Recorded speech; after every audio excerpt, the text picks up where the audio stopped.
വളരെ ചെറുപ്പത്തിൽ തന്നെ കുട്ടികളിലേക്ക് ഇത്തരത്തിൽ ലഹരി സംഘം മിഠായിയുടെ രൂപത്തിലോ മറ്റേതെങ്കിലും കുട്ടികൾക്ക് കൗതുകകരമാകുന്ന വസ്തുക്കൾ കൊടുത്ത് അവരെ വശത്താക്കുമ്പോൾ കുട്ടികൾക്ക് അങ്ങനെ ചിന്തിക്കാനുള്ള ഒരു കഴിവ് ആ പ്രായത്തിൽ ഉണ്ടാവില്ല. അവരാണ് പിന്നീട് വലിയ ഒരു ലഹരി മാഫിയ സംഘത്തിനൊപ്പം ചേരുന്നതും പുറത്തു കടക്കാനാകാത്ത വിധം ട്രാപ്പിലാവുന്നതും. ഇപ്പോൾ മാതാപിതാക്കൾക്കാണ് ഏറ്റവും കൂടുതൽ ഭയം. കൂടുതലും കാണുന്നത് വീട്ടുകാരെ അടക്കം കൊലപ്പെടുത്തും എന്നതടക്കമുള്ള ഭീഷണികളൊക്കെ ഉണ്ടാകുമ്പോൾ കോഴിക്കോട് എലത്തൂരിൽ മയക്കുമരുന്നിന് അടിമയായ മകനെക്കുറിച്ച് പോലീസിന് വിവരം നൽകിയിരിക്കുകയാണ് ഒരു അമ്മ. എലത്തൂർ സ്വദേശിയായ രാഹുലിനെ പോലീസ് പിന്നാലെ അറസ്റ്റ് ചെയ്യുകയും ചെയ്തു. കുടുംബത്തെ കൊല്ലുമെന്ന യുവാവ് ഭീഷണിപ്പെടുത്തിയെന്നും ഗതികെട്ടാണ് പോലീസിനെ വിവരം അറിയിച്ചത് എന്നുമാണ് അമ്മ പറഞ്ഞത്. ആ അമ്മയോടൊപ്പം ദൃശ്യ പുതിയടത്ത് ചേരുന്നുണ്ട്. ദൃശ്യ, കുടുംബത്തെ ഒന്നാകെ കൊല്ലുമെന്ന് പറയുന്നു. ആ അമ്മ ഭയന്ന് പോലീസിനെ വിവരം അറിയിക്കുന്നു. പോലീസ് അറസ്റ്റ് ചെയ്യുന്നു. എന്താണ് അമ്മ നമ്മളോട് പറയുന്നത്?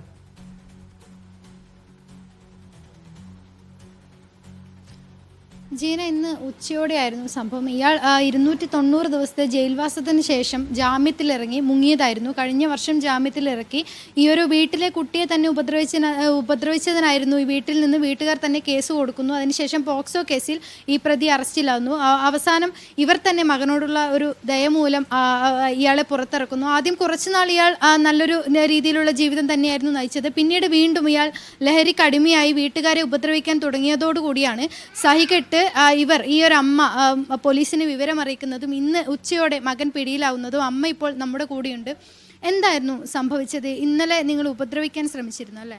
ഇന്നലെ രാത്രി TV കണ്ടുകൊണ്ടിരിക്കുമ്പം പെട്ടെന്ന് വയലൻ്റ് ആവുകയും കൊല്ലുമെന്ന് തന്നെ ഉറപ്പിച്ച് പറയുകയും ചെയ്തു.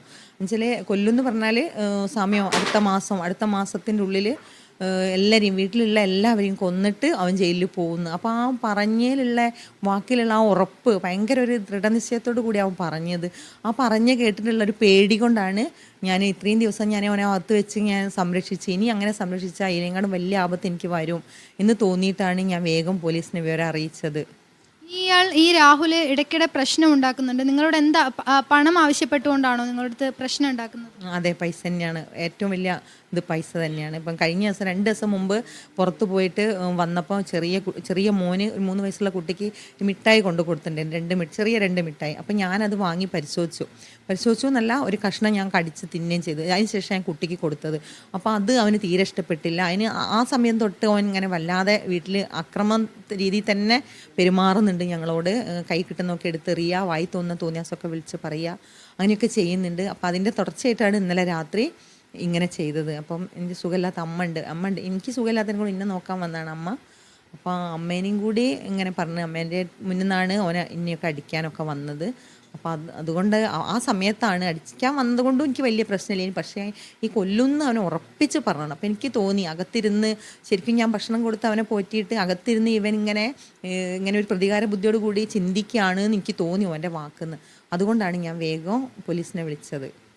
സാധാരണ ഈ മക്കളല്ലേ എന്നോർത്ത് വിടുന്ന കുറേ മാതാപിതാക്കളുണ്ട്. അപ്പോൾ അവരോട് എന്താണ് പറയാനുള്ളത്?